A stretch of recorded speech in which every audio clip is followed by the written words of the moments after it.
સમાચાર વિગતવાર ગુજરાત સહિત ઉત્તર ભારતમાં રાજ્યોમાં ઠંડીનું જોર વધી રહ્યું છે। આગામી 4 થી 5 દિવસ 13 રાજ્યોમાં ધુમ્મસનું સામ્રાજ્ય છવાયેલું રહેશે। ગુજરાતમાં પણ પવન સાથે કાતિલ ઠંડીનો અનુભવ થઈ રહ્યો છે।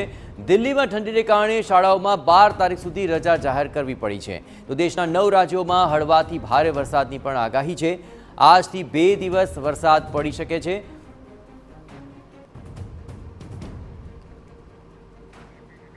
તો ગુજરાતભરમાં ભર શિયાળે માવઠાનું સંકટ તોડાઈ રહ્યું છે। આજથી આગામી 3 દિવસ દરમિયાન વરસાદ પડી શકે છે। સૌરાષ્ટ્ર, ઉત્તર અને દક્ષિણ ગુજરાતમાં હળવા વરસાદની શક્યતા વ્યક્ત કરાય છે। એ સિવાય સૌરાષ્ટ્રમાં રાજકોટ, જૂનાગઢ, ગીર સોમનાથ અને અમરેલીમાં પણ વરસાદની શક્યતા છે। દક્ષિણ ગુજરાતની અંદર નવસારી, વલસાડ, ડાંગ અને દમણમાં પણ વરસાદ પડી શકે છે।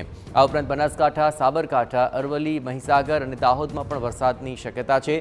અરબ સાગરમાં આવેલા ટ્રફને કારણે આ માવઠાની શક્યતા વધી છે।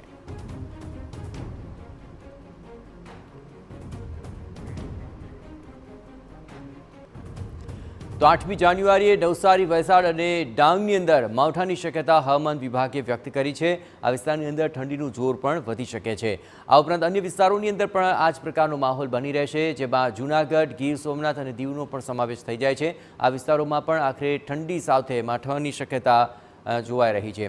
9મી જાન્યુઆરીની વાત કરી લઈએ તો બનાસકાંઠા, સાબરકાંઠા, અરવલ્લી અને મહીસાગર આ 4 જિલ્લામાં પણ માવઠાની તીવ્ર શક્યતા વ્યક્ત કરવામાં આવી રહી છે।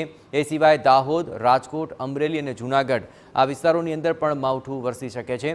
આ કમોસમી વરસાદને લઈને ઠંડીનો ચમકારો પણ વધી શકે છે।